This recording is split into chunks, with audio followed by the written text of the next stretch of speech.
record. If you could, Yep. we are recording now. If you could go ahead and call it to order one more time.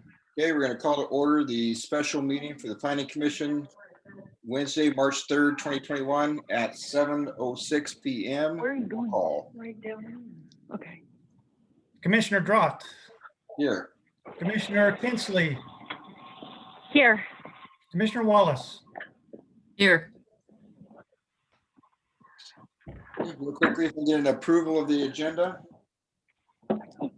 I would like to make a motion I'll to move. approve the agenda. Okay, I got a motion. Do I have a second? Yes, I'll second.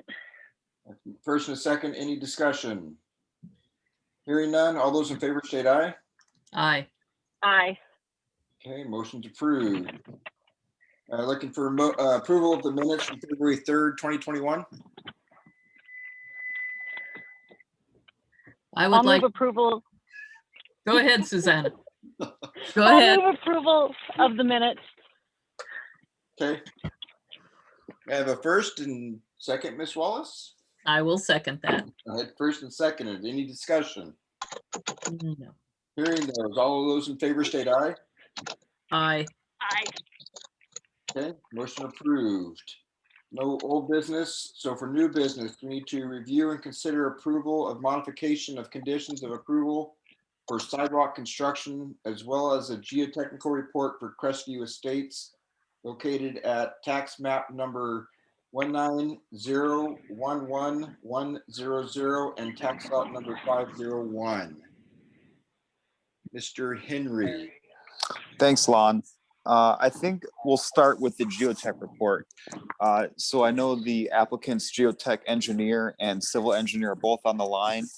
And I'll let them briefly present the findings and recommendations contained in the geotech report. And what we'd be looking for from Planning Commission tonight is a motion to approve that report and send it on to City Council for final action. I'll move approval.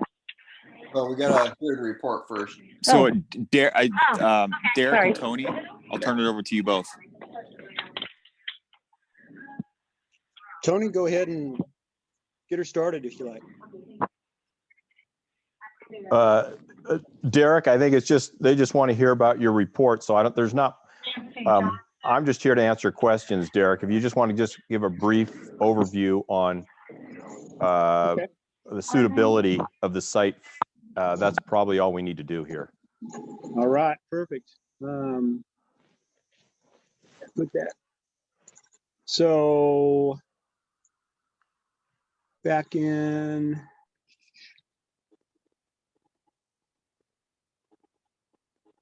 looks like back in June 2nd of 2020, we went out and did a number of test pits, I think about 7 total, several in mostly along the right-of-way alignment, a couple off in the building pad areas, but most 5 of the test pits were right along the right-of-way alignment for phase 1, I guess you would call it. 3 of them were, and then a couple a little further up into what I guess would be phase 2. All those pits had refusal on relatively dense basalt, anywhere from 1 to 5 feet. The deeper sections were down kind of in the lowland area, down by Moss Street. And there we hit, a layer of gray clay that was taken out under the street section, and then replaced with the base rock and such to build the street back up. We didn't find any slope instability. It was June. We didn't see any particular drainage. I wouldn't suspect anything out of the normal for that area, outside the normal for Hillside. So,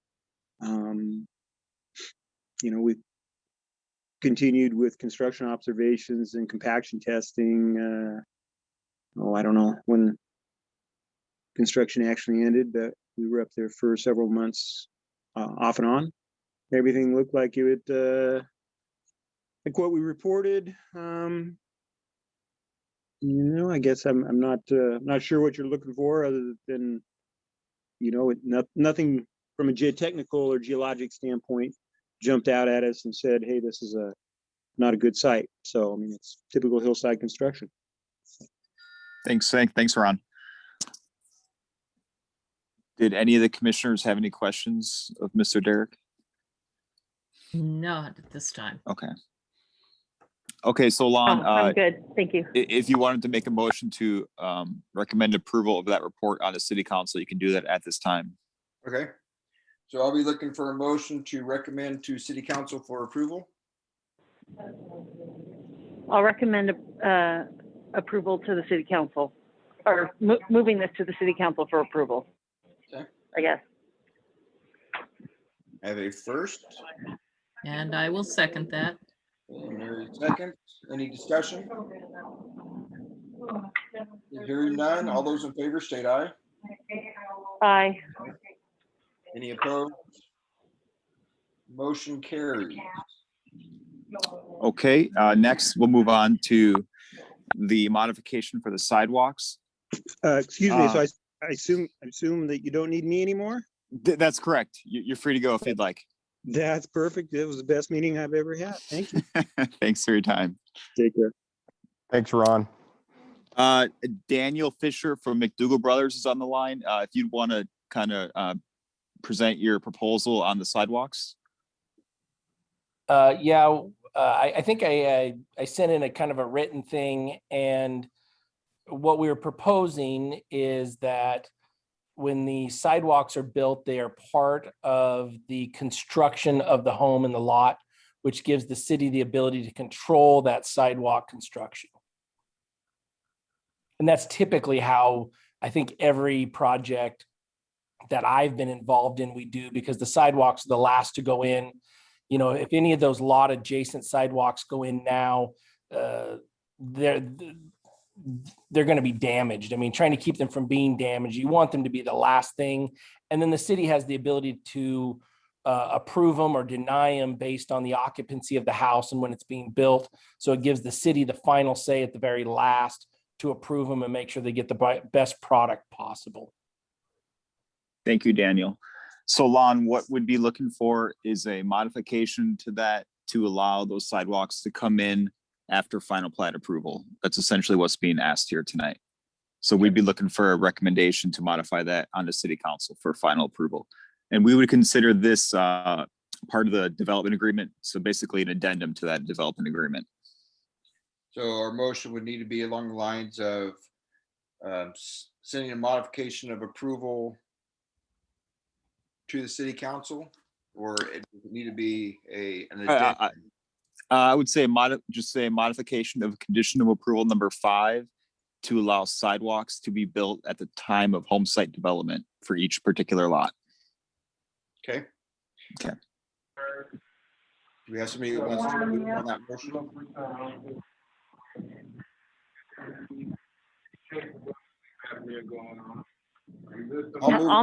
I'll move. Go ahead. Sorry, I'm in a meeting. You're what? I'm in a meeting.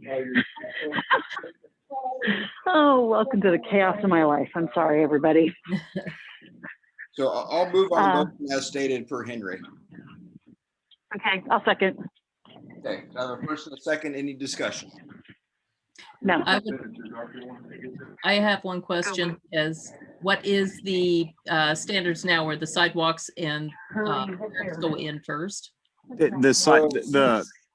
What would, if it were to continue as now, the city wanted those sidewalks in before final plat approval. So they're essentially asking to put them in when the homes get built. So most of the time, a lot of times we do wait for those to go in until afterward, because as they're taking big trucks in to dig out holes or build, they tend to break up the concrete. Okay, And then have to replace it again. So it's an extra cost again to replace that sidewalks. right, okay. Okay.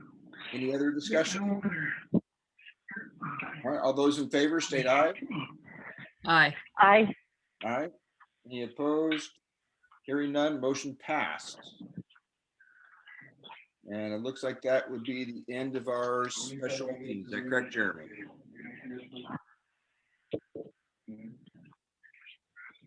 That is correct, Lon. And, Okay. yeah, yeah. Yeah, Jeremy's still muted, so. All right, so gentlemen, if you, on those, that's all we had for you guys tonight. Tony, thank you for coming. Yes, thank you. We'll do the same Right. thing next week, Tony, for city council. Okay, I know. thanks, Yep, thank Henry. you. Thanks, You Lon. bet. All right. See ya. All right, thank you very All right. much. Thank Bye. you. Bye. Bye. Thank you. Okay. All right, so, Suzanne just, oh, Oh, she Suzanne. got out. let me see if I can get her back. Okay. The fun is just starting.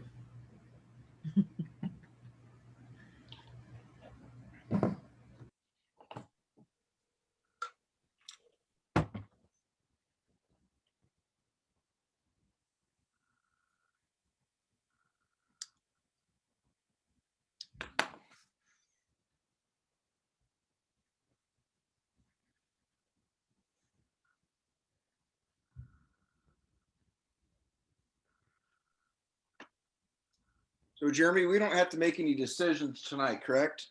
Suzanne's got an emergency.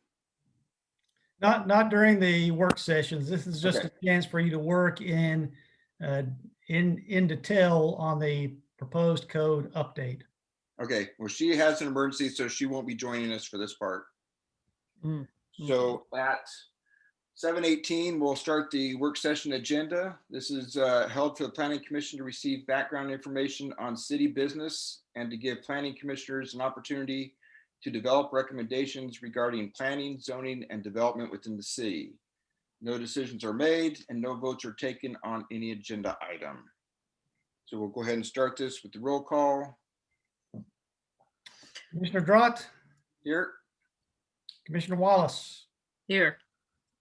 Commissioner Kinsley is excused due to an excused absence. and we won't worry about approval of the agenda since there's only two of us. So we'll just talk about our work session topics. So this will be feedback and direction on City of Lowell Development Code Update Project. So we'll start out with a presentation by Jacob Callister and Henry Healy with the Lane Council of Governments. Good evening, everyone. Thank you. I'm glad the meeting will be recorded, so hopefully, I hope everything's okay with Commissioner Kinsley. That is unfortunate that she can't join us, but yeah, I hope everything's all right. And we have the meeting recorded, so hopefully we can follow up with her to track the meeting and discussion and hear any feedback that she has that's relevant. I'm Jacob Callister. I work with the Lane Council of Governments. I'm a principal planner at the Lane Council of Governments. Henry Hurley is my colleague here at the Lane Council of Governments. Both of us have spent quite a bit of time doing planning in the city of Lowell, and Henry does current planning, as you just saw, for the city presently. And we really appreciate working with Lowell. Lowell is a member agency of the Lane Council of Governments, and so in a very real way, we see us as you and you as us. And so we're very happy to be able to provide the services that we do.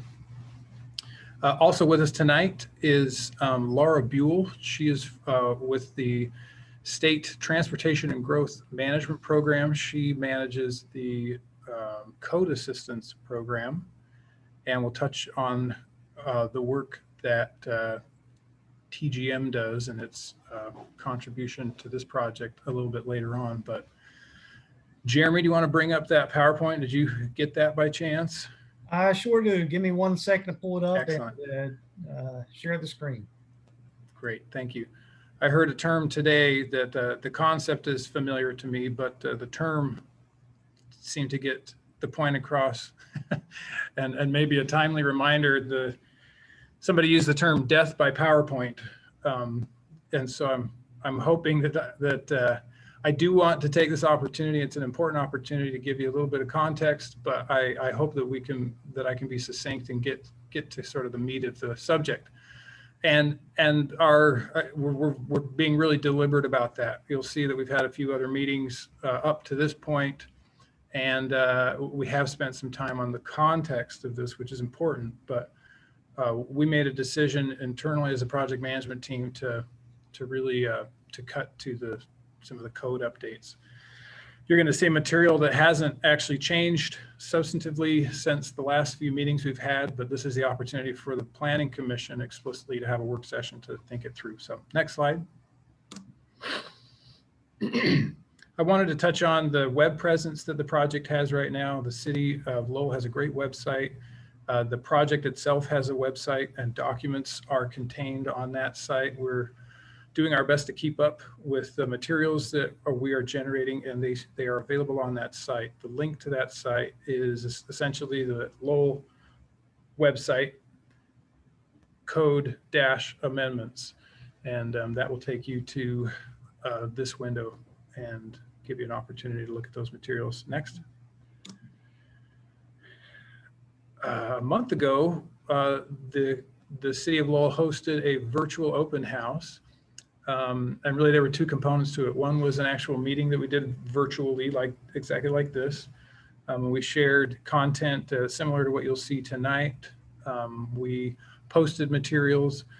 And then the other thing was a follow-up where we allowed a window in the same exact content, recorded the meeting, posted the meeting, so that anybody with a schedule that didn't allow for them to participate or just a preference to participate otherwise would have that opportunity. The 2-week engagement is closed, but those materials are still on there as part of the effort to share project progress and content. Next.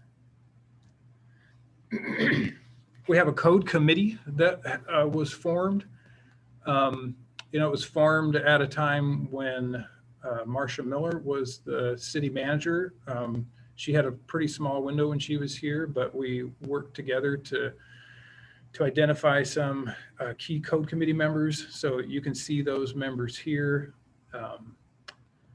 Chair Drott, the mayor participates, the school superintendent.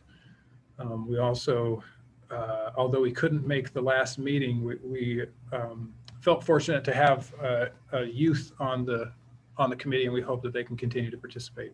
Next.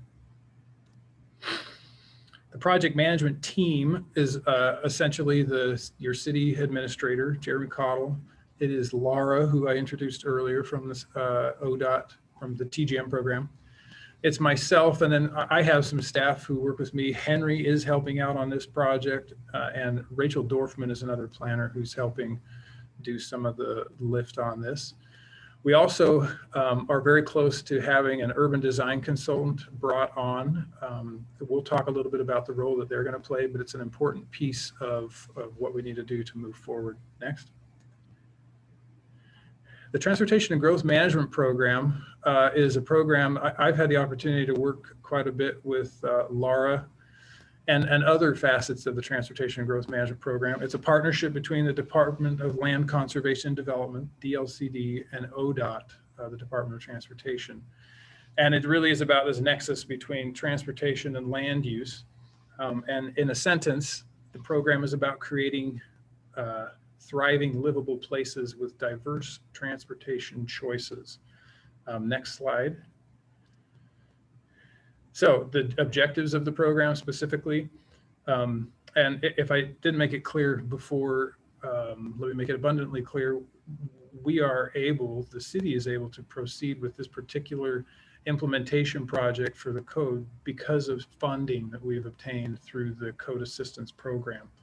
And so the city issued a letter to Code Assistance, to TGM, about 1.5 years ago. And the city council put a resolution together and requested help for some specific things that we're going to talk about today.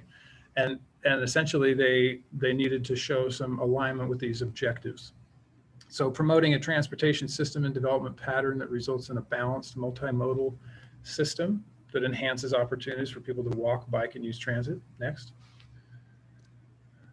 Increase the convenience or availability of all modes of transportation, including walking and cycling. Next.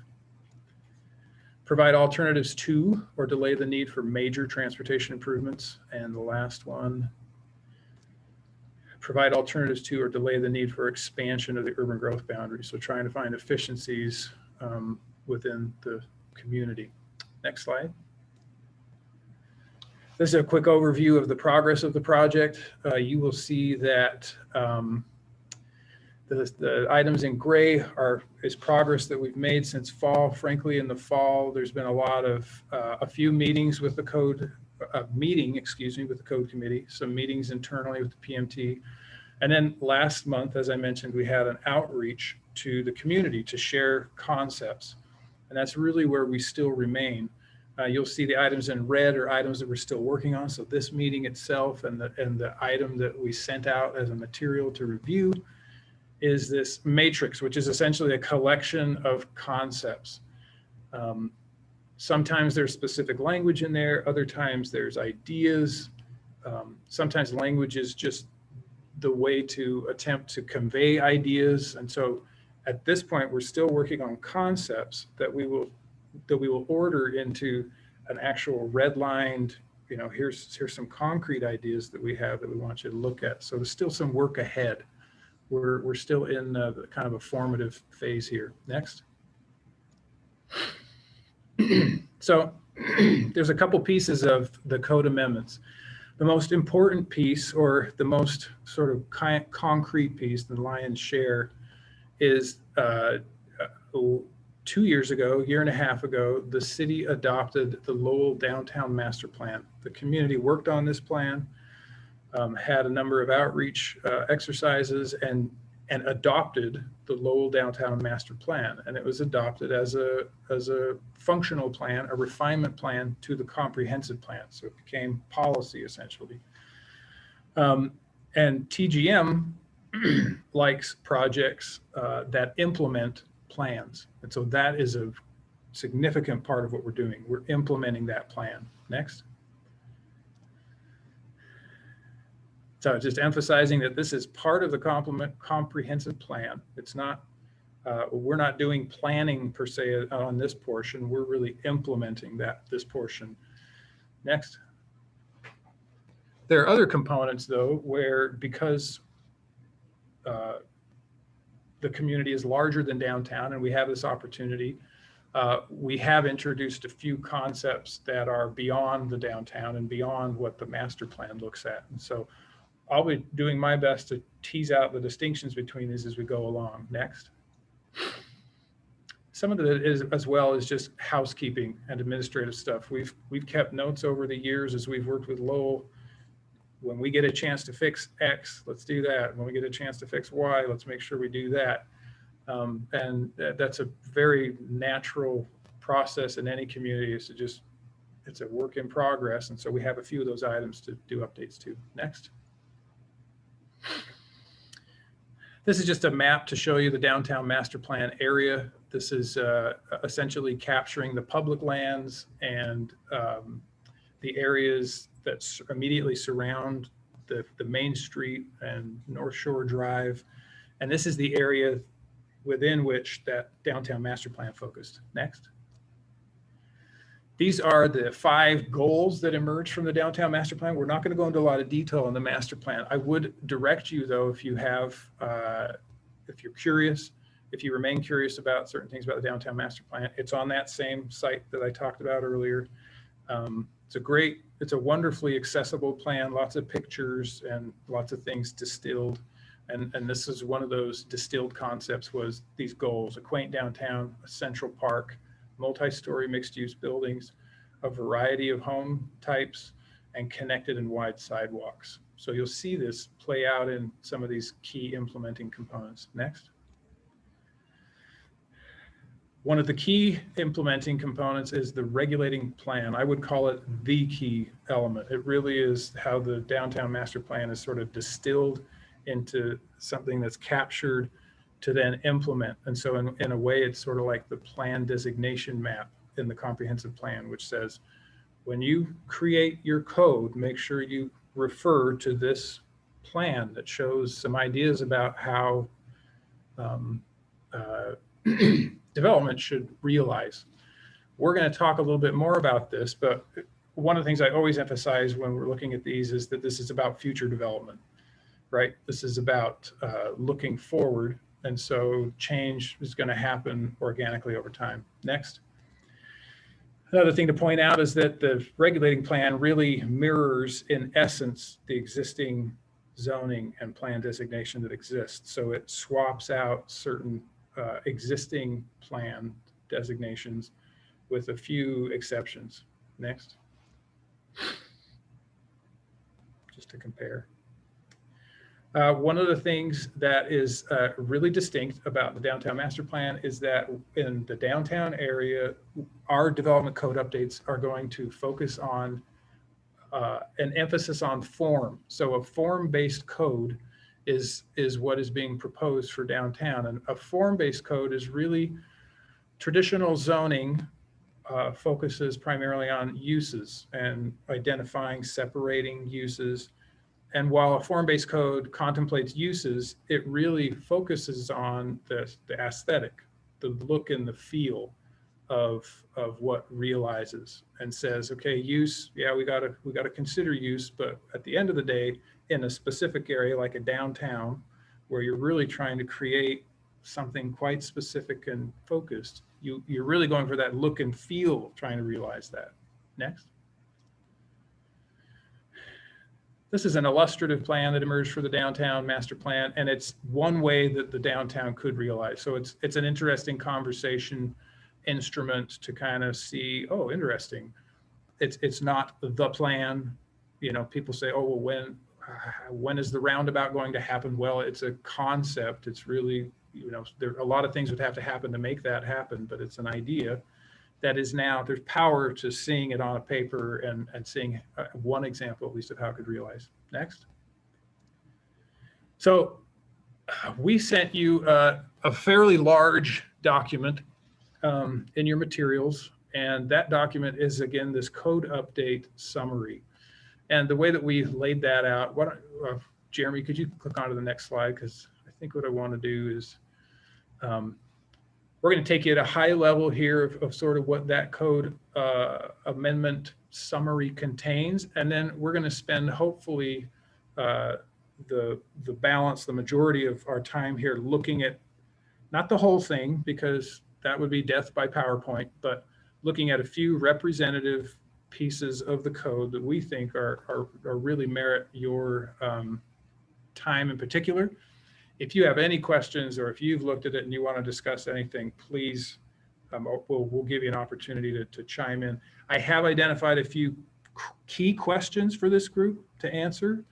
But if you have any question, this is about questions that you have. And so you'll know when I have my questions laid out, and you let me know when you have your questions as we go through this. And obviously we'll save a little bit of space for particular questions.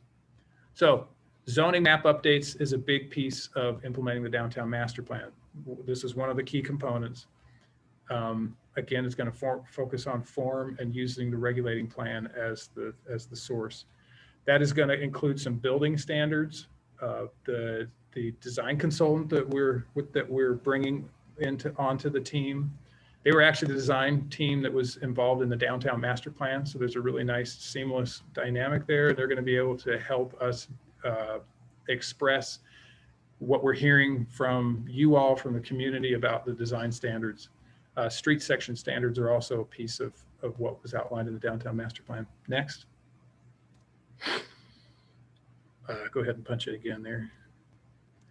So we're going to evaluate the minimum lot sizes for potential reduction. We'll talk about that specifically.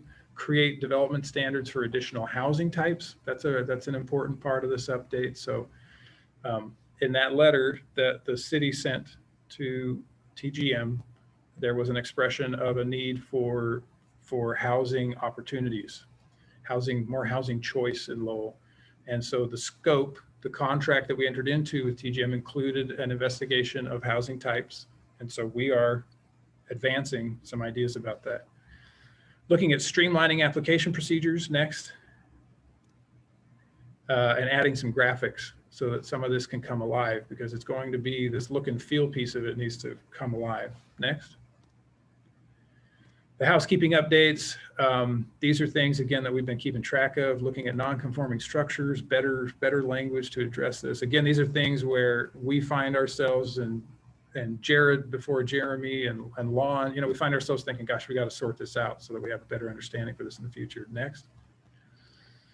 Clarifying setbacks in all districts. One came up about flag lots fairly recently. These are opportunities to really establish an understanding about, a better understanding as development occurs for how to address it, how to be more clear and objective and make sure everybody understands the rules.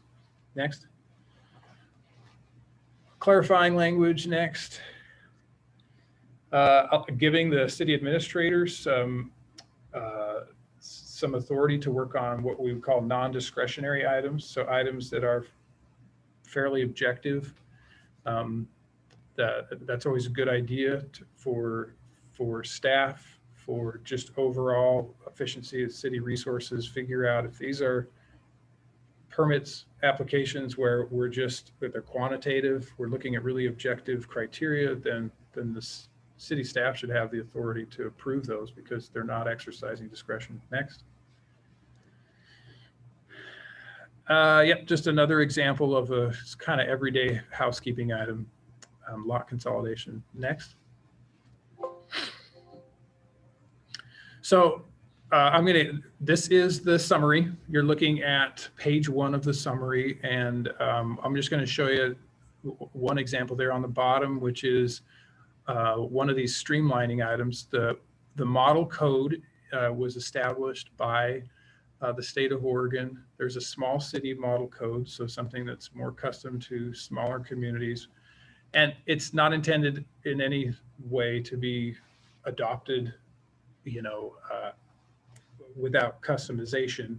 It provides some good examples to draw from. One of the examples that we found really helpful in most communities we work with is converting to a type approach where applications are based on types. And so type 1 is getting back to the comment earlier, type 1 is a non-discretionary item, fence permit, sign permit. What's the height? What's the width? It's nothing that the planning commission should be bothered with, or the city council. And then those types, as you advance, become more and more discretionary until you get up to the type 3, type 4s, where, boy, we're making policy, we're interpreting policy. And so when you establish these types, you can then categorize all of the different applications into those types and find real efficiencies in how you organize and communicate what needs to happen for a particular application. And so the way that we've set up the summary, as you see here, is that we identify the code section there on the left. We identify what the code currently says. We identify our ideas. So in some instances, we're actually showing language. But again, that's in some ways, that's the easiest way to communicate the idea. Sometimes it's just narrative. Sometimes it's just a paragraph saying, thinking about this. And then that final column is really about looking at notes. So anything kind of, what was the source of this? Is the source of it the downtown master plan? Is this something else? What's the reasoning behind it? Just other things that we want to add as kind of nuanced information. That field was actually wisely requested by our code committee to help them get their heads around it. So if you go to the next page, Jeremy, this is just the follow-up page on page 2, where you can see how those types, like type 1 is administrative. Type 2 is just a higher degree of administrative. Maybe you send a notice out for a type 2, but you still don't have a meeting and a hearing. These different types just have a very involvement appropriate procedure. So we can skip to the next page. So this is a significant one. This is one of the ones, one of the parts. This is page 9 in the summary. So we've jumped ahead to the part of the summary where we introduce these new zones. And so I showed you the regulating plan earlier. That regulating plan identifies these different form-based code types. And what that means is that we have to, excuse me. In some instances, we need to add zones, but in other instances, we're essentially swapping out zones. So for example, the general commercial zone that exists right now is replaced by what's called the downtown flex use, or the DF2 zone. Similarly, the downtown commercial is replaced by the downtown flex use 1 zone. And so we're adding these zones within the downtown area. In some instances, though, we're just replacing. So hopefully not adding too much more complexity. And really, when you look at the direction that a form-based code goes, is to really reduce complexity. It's trying hard to reduce, to focus, really distill it down to these look and feel components rather than some of the other elements that you'd see in the traditional zoning. So wanted to introduce these new zones to you. That's an important piece of what this update is about, is introducing these zones. Next slide. Do you have a question, Lon? Are you unmuting right now? Yeah, just a quick question on that one. Can you go back up, Jerry? The R1, R3, I'm pretty familiar with fire code. And usually with fire code, they continue on with commercial, industrial, like we have on the other ones. If somebody were to look at this and say, DF2, what does that mean for me to build? Is there a link so they know how, as far as what the zoning is defined as? That makes sense? Yeah, I mean, what I would hope naturally happens to the scenario that you just described is that in that same exact code that they're looking for information that's specific to the city of Lowell, where they're proposing to do something, they'll see this list. They'll have the same reference. This is the running list of zones, and the section that follows that running list is the section that goes into detail about every one of those zones. Okay. So in fact, let's skip to the next page because that's a perfect example of so you'll see now a visual example of what we're talking about. So again, here's the code section that exists. It was section 9421, general commercial district.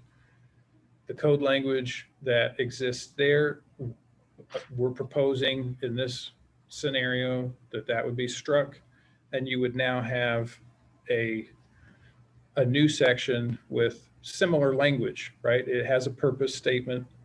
I think you can go to the next page, Jeremy, to see, because it just continues. So 19 and 20, it does the same thing. It outlines the standards for that specific zone. What I want to add here is that we have some work to do on these, partly because our urban design team is going to help us a little bit as an advisor in developing the form-based code to hang a little bit more flesh on this. And so it was one of the items that at this point I would call these ideas, although they're written in legislative format as a proposed language change. They're very much something that we're working on, but I do think it's really helpful at this phase to look at this and start to see, okay, the development standards, there's going to be height. A lot of what you're going to see is going to be form related. So you're going to see height, placement, setbacks, and the use piece of it is going to frankly be quite straightforward and simple. One of the things that we just really frankly we're kind of wrestling with, because we're kind of traditional, our background is traditional zoning, was this, okay, I think part of it is like, okay, how does that use piece still fit in there? Because I think everybody just gets immediately a little bit concerned about what about the uses that we really don't want there? And I know that our consultants have some great answers to that. And I know that form-based code has really strong answers to that. And part of it is kind of this faith in the concept that when you have a form that works, you really do address a lot of those key concerns. And obviously you can you can address kind of high level, what's the word, kind of key use conflicts. But the point really is to focus on the form and kind of step away from these really long lists of permitted, conditional, and non-permitted uses. And so there's more, we'll have more for you on that one. And I wanted this one to be an example of that, because that's what you would see for each one of these downtown zones, is just this detail about how those flesh out. So next slide. Facade, transparency, coverage, setbacks. Next slide. This is just another one of those zones. This would be a new zone. So there isn't a strike through or replacement of a zone. This is focusing on a certain area. I do have a map of the regulating plan coming up here again for all of us to kind of reorient to that. Next slide. There we go. So with that is coming back to that regulating plan a little bit here, and this is in the downtown master plan. And if we don't currently, we probably should add it to the website as its own link, the regulating plan, so you can just see it. It's kind of small here. I see Chief Drott leaning in there. What you'll see here in that regulating plan is trying to capture kind of high level themes visually. So you're seeing the different colors, which represent these different types. So the one that we just barely talked about, the downtown, the DFA attached. Go down, there you go. Let's stay on this for just a second. The orange is the counterpart to that one. The other one that we talked about, the Flex, Flex 2, that's the purple that you see.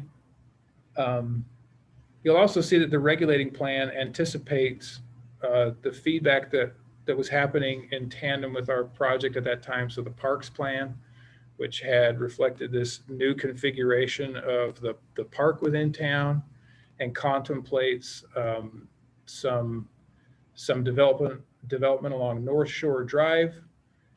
It also, we caught just in time this idea that the new city hall would be located there on the northeast corner of North Shore and Pioneer. So there were some real opportunities to kind of catch in that moment what was happening. Obviously, we were in very close contact with the school and the school's plans. And the map actually looked different because the school was in the process of purchasing certain properties, and in other cases hadn't quite yet purchased certain properties. And so it was a very real-time sort of document when it was developed.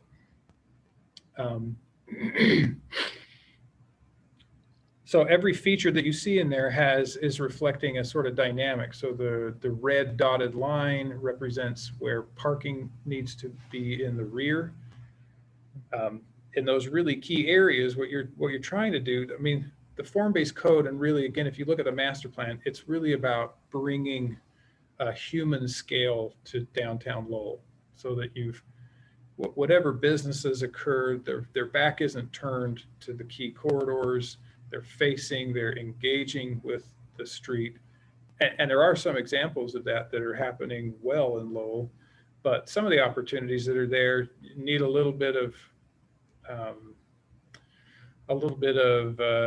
regulatory structure to promote that. There's a development that's happening on the north side of North Shore there, the property owner in town who has a plan that actually predates the downtown master plan, but rather fortuitously aligns with it as a mixed use development that engages with the community. And so, when you look at that illustrative plan, it's a pretty exciting way to see how this could realize. Next slide. So question one is, and some of these questions we can circle back to or talk about now. I definitely want to get to some of the other items, but, and these are things also that if you're taking notes and want to share otherwise, but what questions does the regulating plan raise as you look at it? What do you find yourself? I'm sure there are many of them, you know, we need to take some time to familiarize ourselves with it, but are there any sort of fundamental plans for the good of the order that planning commissioners, you know, Lon participated on that committee that developed this, but wouldn't be surprised if there are questions there. Let's move along then, and we can circle back to some of these questions. So the next one is housing choices. We have a few updates that are related to this housing choices request that we got from the city. So that request was really about creating options, and this is ubiquitous. I mean, the DLCD has made within the last year a really focused push on housing. There is a housing crisis that is very real. Anybody who's paying any attention or has done any sort of house searching or anything related to their housing has recognized that it's an interesting landscape, and small cities are absolutely it's relevant. So how do we address needs as they change and evolve over time? So that can be financial, but it can also be lifestyle. One of the things that we've heard in small communities frequently is this aging in place concept. How can older individuals or individuals who are just trying to remain in the community that they love, how can they do so with options? Sometimes they don't have an option and they have to go somewhere else, to a larger city where there are more options. How do you house your workforce? How do you make sure that people who support your community have an option to live in the community? Sometimes that can be really difficult. And just looking generally at removing barriers. You know, one of the ways that we do that is say, okay, well, what is impeding this from happening, and how can we address it? So we're looking at a few of those. Next. Some of the real specific examples that we look at are cottage housing. So these are kind of, these have come up and are pretty small city friendly approaches to addressing this. Cottage housing just allows for more units on a lot. It allows for shared open spaces, shared responsibility around those spaces. So you create the kind of sense that you have your own place, but you also aren't overwhelmed by maybe a large lot and the costs associated with that. Next. Accessory dwelling units. A lot of communities that I consider Lowell's peers have accessory dwelling unit ordinances and are a real attractive option. There's a few ways that those realize. You can see in the top left there, they can be within the structure, they can be a joined, attached component of the structure, or they can be detached. These are called secondary dwelling units, mother-in-law apartments. I feel like every time I think I've heard them all, I hear another one, but there's a couple examples here that we show you. Next slide.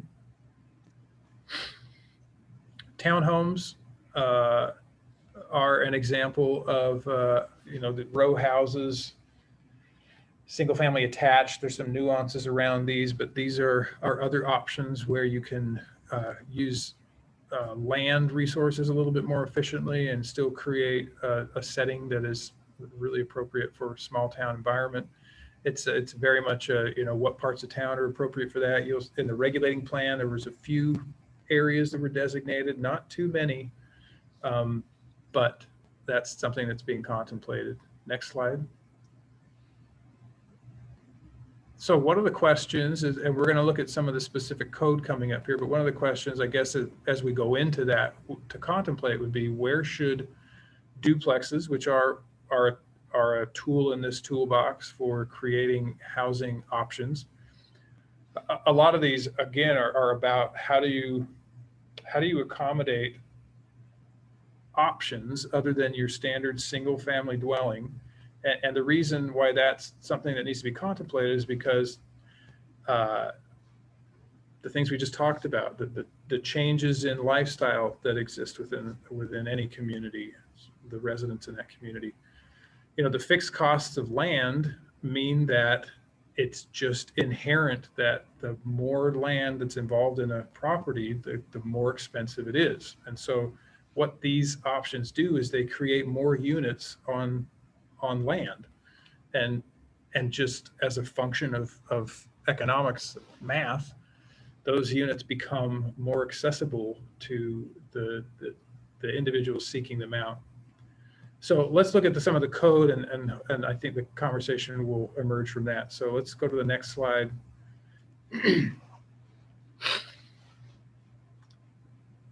So this is an area where, again, we've inserted some ideas. This is page 11. On page 11, this is a part of the code that exists presently, and it enumerates some options. So I think one of the things that the code presently enumerates is apartments, or there's some section in there that kind of contemplates this housing types in a pretty narrow way. And so one of the recommendations is, well, let's introduce these housing types. I mean, frankly, accessory dwelling units have come up frequently over the last few years in Lowell. And there is, at least to some degree, a desire to, for all of the reasons that we just enumerated. Hey, I have a mother-in-law, you know, the mother-in-law apartment. We're trying to find a space to accommodate them. We would like for it to be a separate unit. And we would like it to be legitimate. You know, the reality is that these units happen illegally in a lot of communities where they're not permitted because it's just that desire to do that is so strong. That's one indicator that there's a desire for that. Duplexes, as we mentioned, the cottage clusters is another one. You'll see down here at the bottom, the current code within Lowell suggests that duplexes are allowed on corner lots that have a minimum of 10,000 square feet in area. So one of the ideas that we propose in response to the city's request for ideas around duplexes, something that's happening in a lot of communities in Oregon, is to allow duplexes to be permitted outright on lots or parcels that are zoned for residential use that allow for development of detached single-family dwellings. When you do that, it's not likely that every lot's going to turn into a duplex, but it's this concept of barriers. If folks who want to do that and can meaningfully do that can't do that, then it's obviously not going to happen. And so I think that's an important question for the community to think about. And it comes back to where should duplexes be allowed? Should that change? Should that be considered? Let's look at the next sort of sequence of. Sorry, go up. I think maybe 2, Jared. Backwards, this way? Oh, I'm sorry. Let's go forward one more. Okay, so my screen's a little bit light on that, but this would be a language, and you see it's just completely narrative right now, meaning that we're kind of thinking out loud, but it's a part of the code summary where we introduce some ideas around accessory dwelling units. So we're talking about cottage housing, duplexes, and accessory dwelling units right now in townhomes as another one of these ideas. One of the things about accessory dwelling units is that there's a lot of, so Coburg, for example, had an accessory dwelling unit provision. And we did some work with them about a year ago. One of the things that emerged was that although they had an accessory dwelling unit provision, some of the elements of that provision were making it sort of functionally problematic, let's say. Not impossible, but problematic. So, there's all of these things would have standards related to them. So the question isn't always as easy as yes or no. It's like, well, yes, but you know, we want to make sure that this is right-sized for Lowell. And so when we have ADUs, so if you look at the bottom paragraph there, it contemplates things like, you know, a percentage of the primary dwelling's floor area, right? So you could regulate the size of these accessory dwelling units. That's going to be an important lever. You can distinguish between, you know, owner occupied. One of the things that Coburg had was it had required owner occupied, and we really leaned in on that to say owner occupied definitely limits the meaning that the primary dwelling, had to be owner occupied. It does limit that opportunity. And so it's an exercise in continuing to think about it. We want to make sure we're doing something that addresses the problem and trying to balance the kind of low fit with an opportunity to move the dial a little bit. I'm going to stop for a second and see what thoughts the commissioners have at this point. We have one other item that I specifically want to talk about, but this is definitely one where I want to pause for a second and just kind of get impressions. I think it's important for us to be able to look at the ADUs and add them. I think my only question is on the next page, on page 32, it talks about converting a non-conforming structure to make it more non-conforming. I guess to me, if you add on to a non-conforming building, you're continuing to make it non-conforming. Is that correct mindset, or? I haven't looked at that particular nuance. I don't know if Henry wants to chime in. I do think at this point with the ADUs, we're definitely working to sort out those nuances. Sorry, go ahead, Laura. Well, I don't want to cut you off if you were. Absolutely. Okay. Typically, Chair, what we recommend is that a non-conforming structure can still have an ADU added to it. So let's say you have a house that was built, 40 years ago or whenever before the current standards were in place, and it doesn't meet current setbacks, and you wanted to convert your basement or your second floor to an ADU, you would still be able to do that even though the structure in which it's being built is non-conforming. But you wouldn't be able to make it more non-conforming. So let's say your house is sitting too close to the property line according to current standards, and you wanted to build an addition that would make it even closer. You couldn't do that. So the non-conforming provision is to allow you to still be able to use a structure even if it's non-conforming, but you can't increase the non-conformity. That would be the goal of the language. So let's say we had a residential house in what we now call the flex or commercial area, and somebody wanted to add on to that house to make it larger for, say, an ADU. Is that still considered, does that fall into that non-conforming because it's in the wrong location, the wrong zone? Oh, yeah, very good question. And off the top of my head, I can't answer because I don't know what your code's provisions are for non-conformities. In the section of your code that deals with non-conformities, it might deal with that, but typically so I shouldn't say anything more because I might contradict what your code actually says, but that is an excellent question and we should note it down to review that section and get an answer. That's one of the things I know that we've ran across in the past is somebody that's living in an area that's zoned different now that wanted to add an ADU.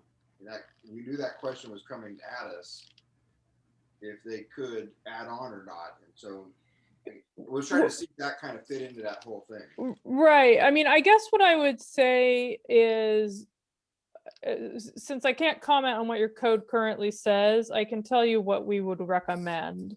And what we would recommend is that people, even if they have a non-conforming use, that they still be able to use their properties the way other people can use them. But well, and that now I'm getting a little bit philosophical. The ideas about non-conforming uses are starting to change, actually. In the past, cities and planners have tended to take a very strict view of non-conforming uses, with the goal that anytime there's a non-conforming use, the code wants it to be eliminated as quickly as possible. And so we're not going to let people use the uses to the extent that they want to. Because the reality is that those non-conforming uses often do not change for decades and decades and decades. And, sometimes there's just no expectation that they will change anytime soon. Cities are starting to rethink and try to be a little more flexible with non-conforming uses. But think I'm taking the conversation off track. But the reason I bring that up is that we can certainly think about what you want as a community. Some non-conforming uses are very beloved, and maybe they shouldn't be non-conforming. So we can think about those things. Hey, Henry, are you there, Henry? Yes, I'm here, Jake. The non-conforming use, because I know we addressed non-conforming use in the code. I'm putting you on the spot, but are you in a position to describe sort of what it is? I know that was one of the sort of housekeeping things. I guess I'm just curious at this time. From what I can recall, the parts that we added, or at least planned to look at, were allowing the city administrator to make a determination on a nonconformity, to look at that property or that use or that structure and make that determination. Off the top of my head, that's what I can recall that we had proposed. Okay, that sounds familiar. And it's parallel. Sort of investigate the situation, allow them to do that and make a determination. Yeah. Well, that's a great question, Chair. And I think it does get, it's a great example where, the process that we're undertaking is, a type 4 process, because there's a lot of kind of, as Laura put it, philosophical questions and kind of what is the Lowell solution. And but we'll have in our next draft language that will be easier to sort of apply to a real world setting. I think our current language around ADUs is trying to frame, first of all, introduce the concept, which is not really introducing because Lowell has talked about it for some time, but some of the variables that we would consider and that we would recommend so that they're successful. Let's look at this last section here. Oh, sorry, go ahead, Laura. I just had one follow-up question, and that is, as we come up with some potential solutions to answer that question, it would be helpful for us to know what Lowell's point of view is. Do you have the point of view, no, we want to stamp out every non-conforming use, get rid of it as soon as possible?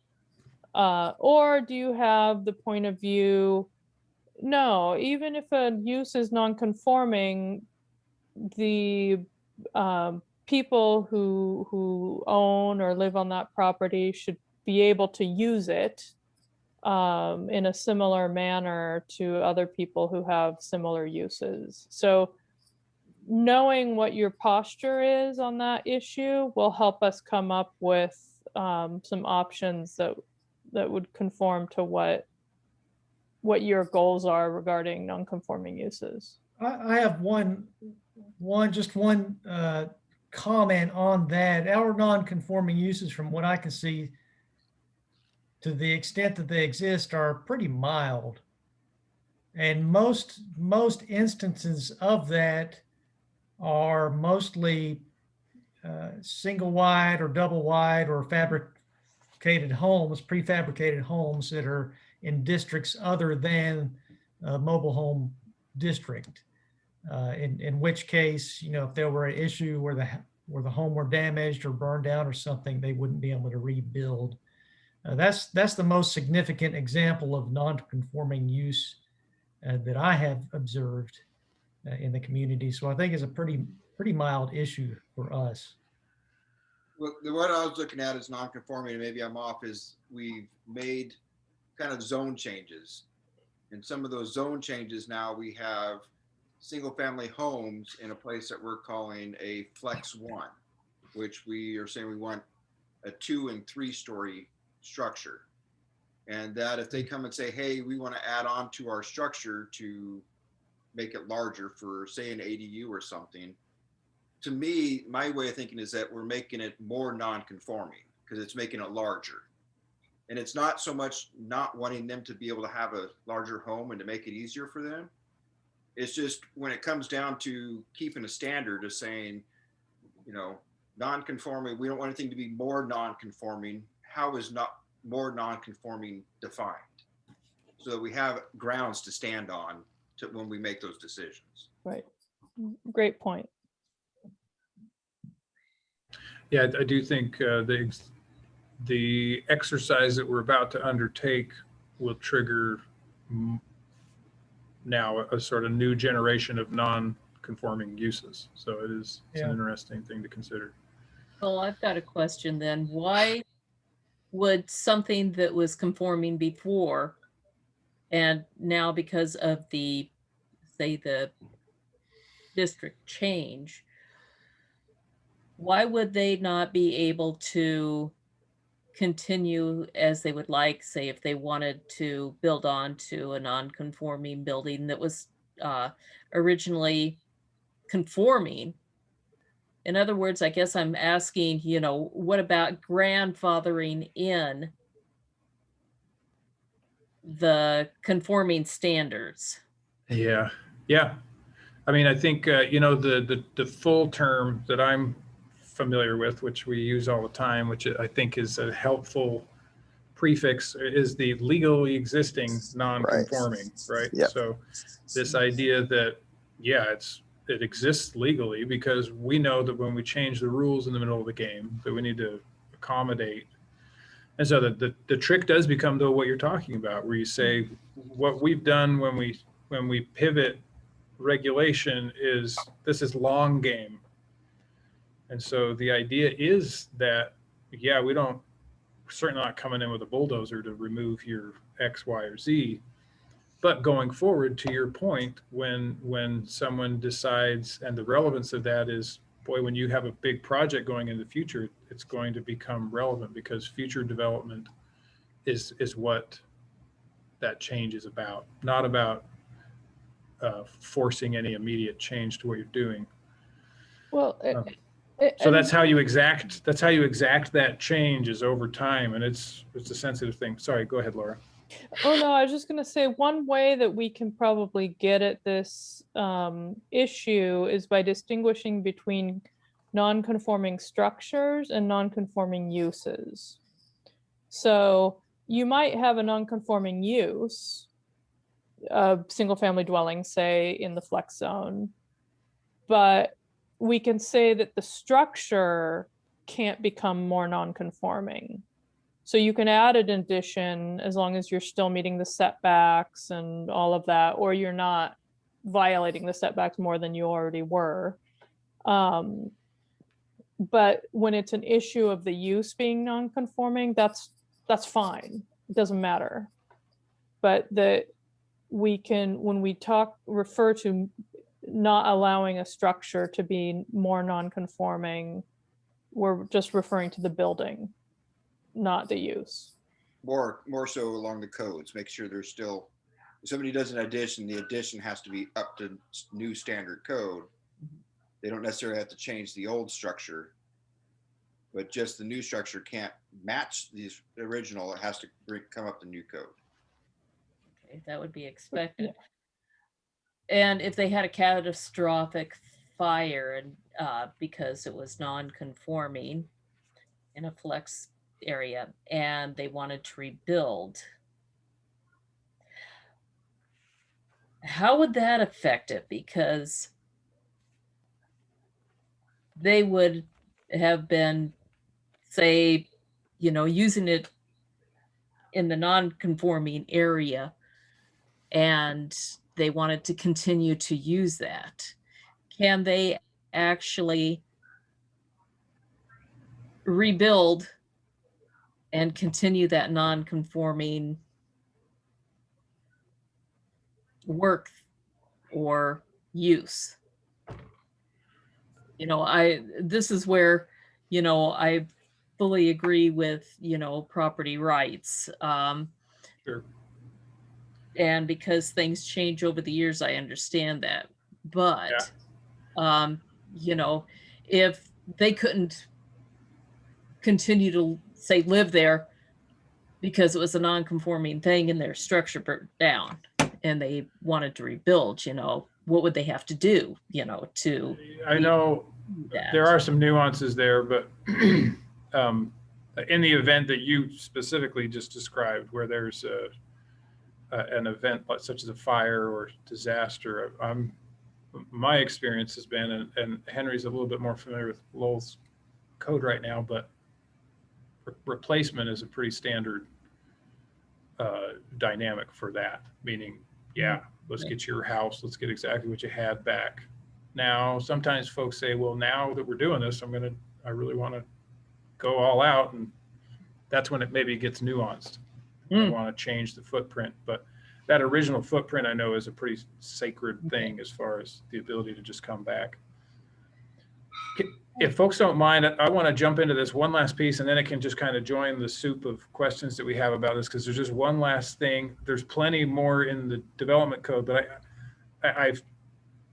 we have worked hard to kind of pick out some representative things.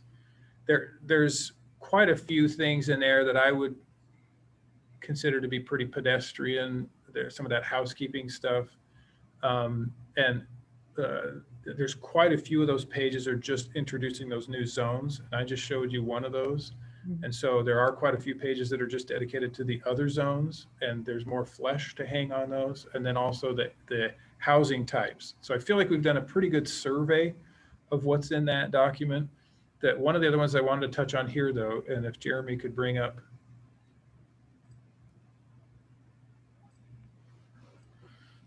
kind of the last explicit question, and then, so just go to the next slide.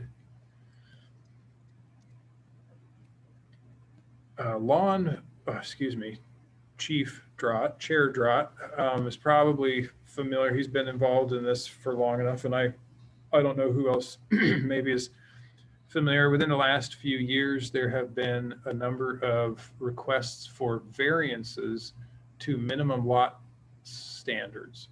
And so many communities have a minimum lot size standard. So they say when you're dividing, when you're creating a lot of record, they cannot within our community be smaller than X square feet.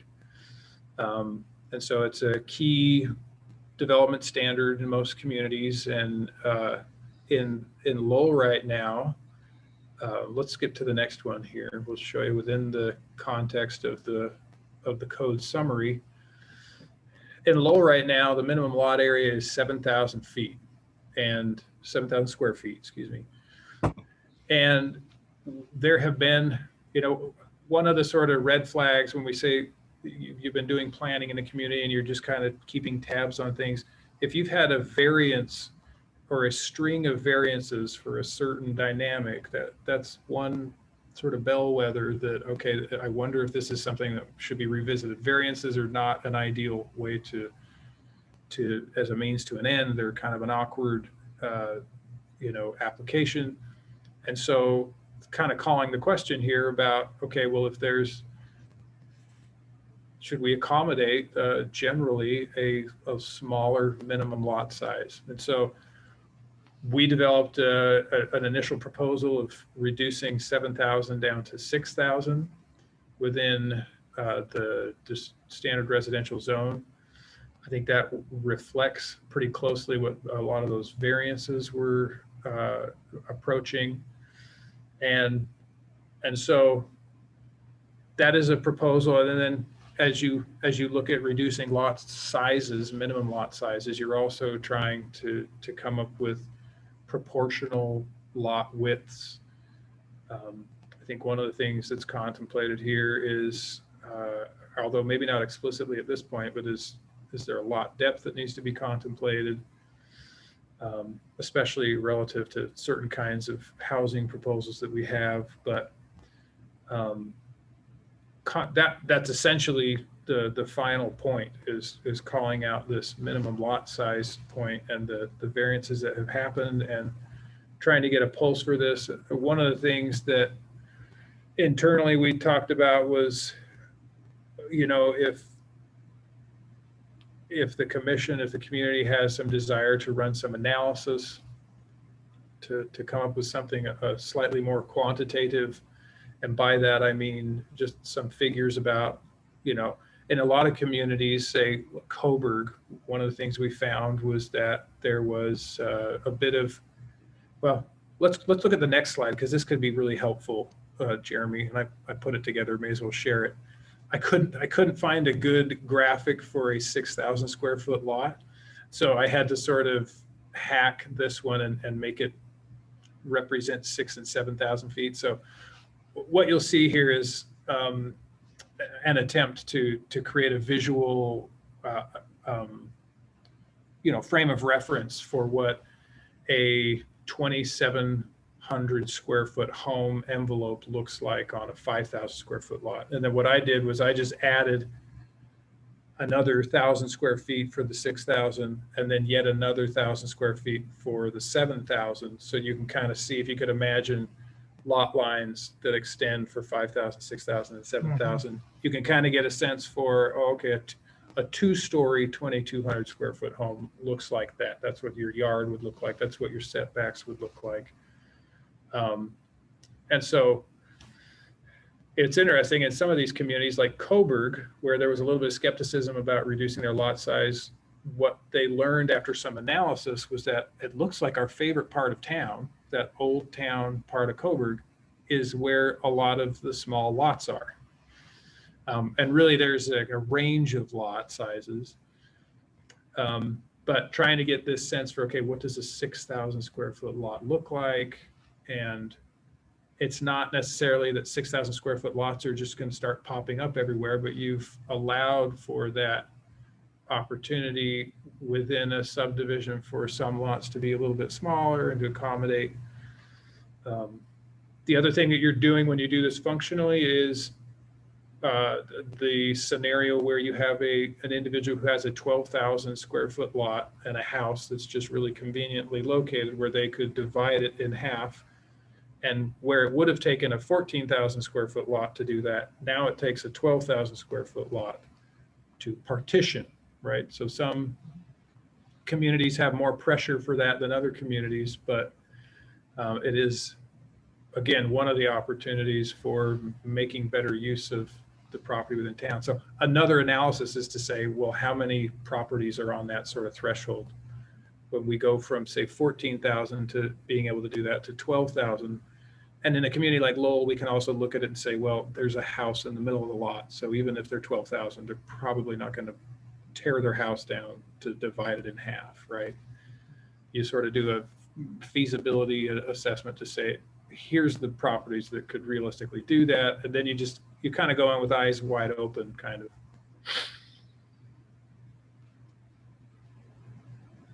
Doing this would allow us in the future to possibly have more housing in.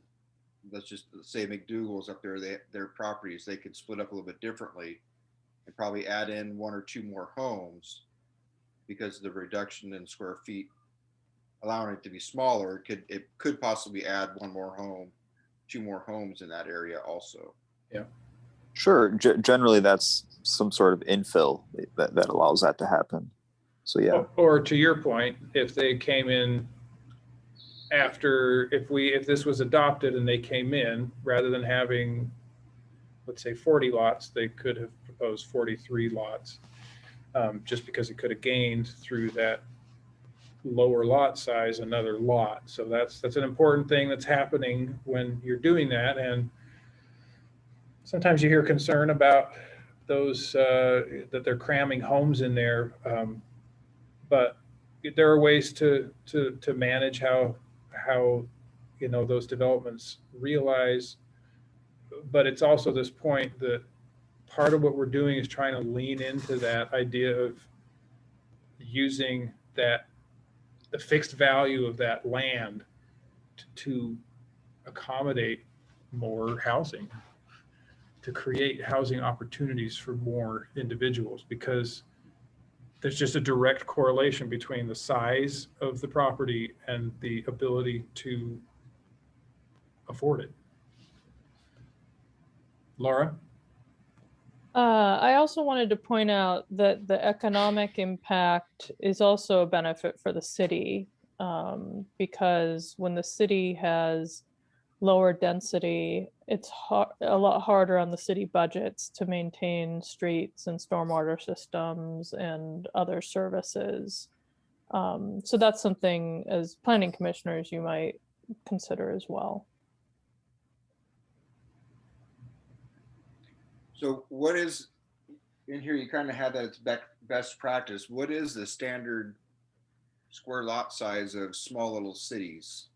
Is there kind of a standard size that's, we put in 6, but is 5,000 the better number, or?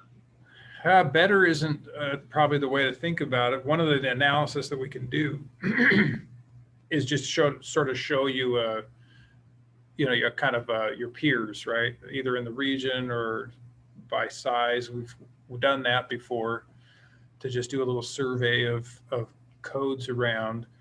Here's what I'll say. We did that for Coburg, and we did that same analysis, and the sort of higher end low, let me try that again. The larger minimum lot sizes were at that time the city of Coburg and the city of Lowell,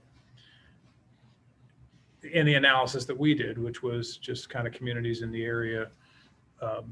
And so I can tell you now that Lowell, at least in our immediate area, has a slightly higher minimum lot size compared to some of the others. But we could organize that as an analysis that just becomes a really nice tool because it's a super helpful way to think about it. Lowell is its own thing, but it's always nice to kind of look around and get a sense for how it's working in other communities and what they've arrived at. I know that Coburg reduced theirs down to 6,000, and I think in downtown down to 5,500.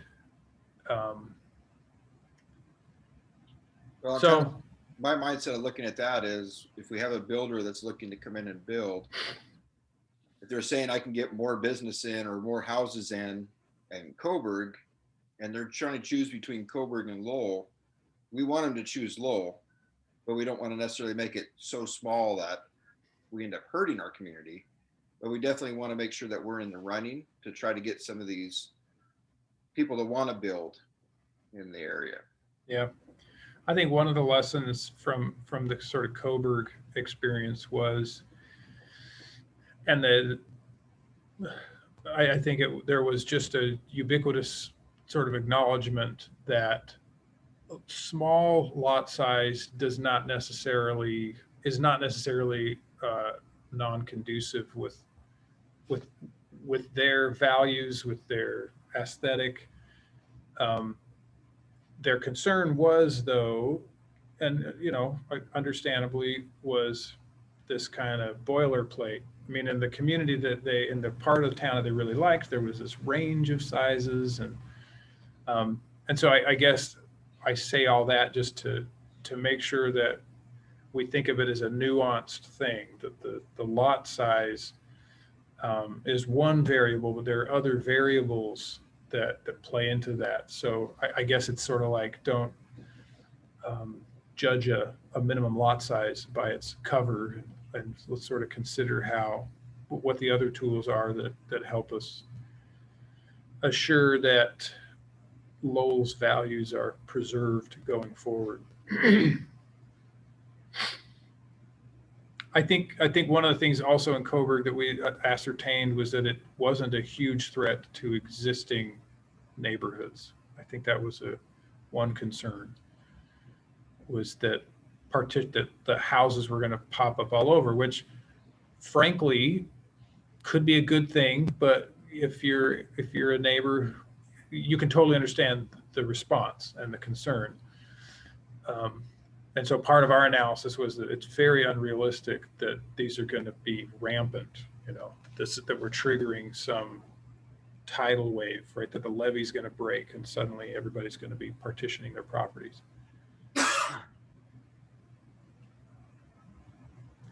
So that was our list essentially of those questions, and really great conversation about questions and ideas and in a way some concerns.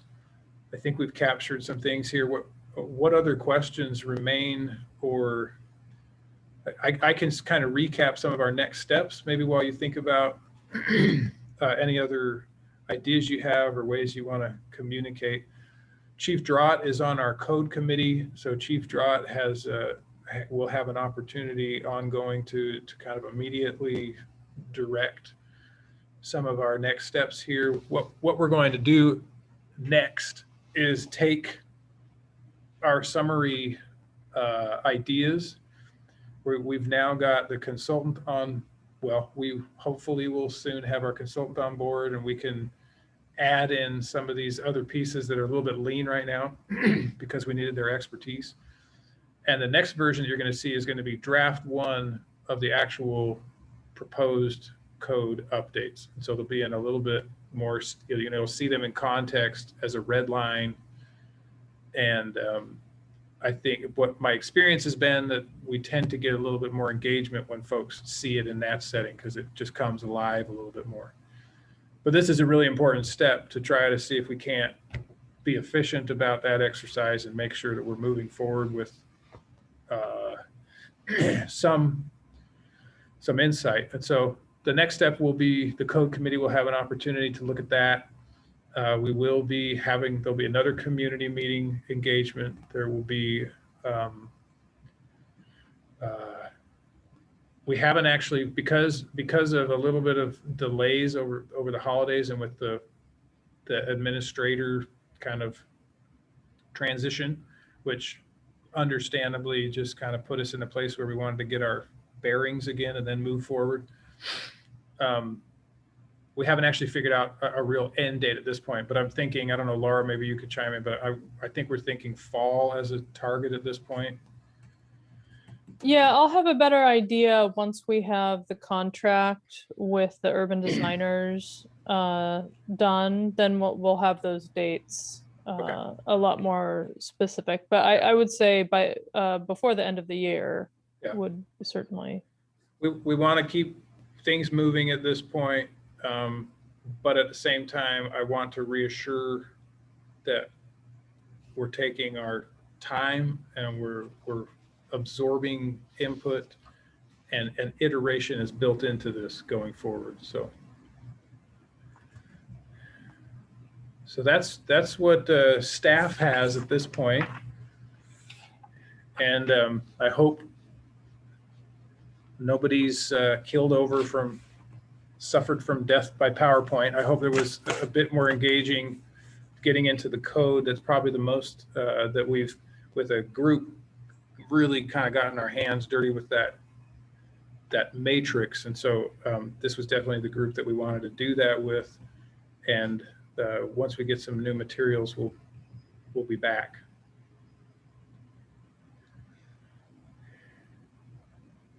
I don't have any further questions or anything.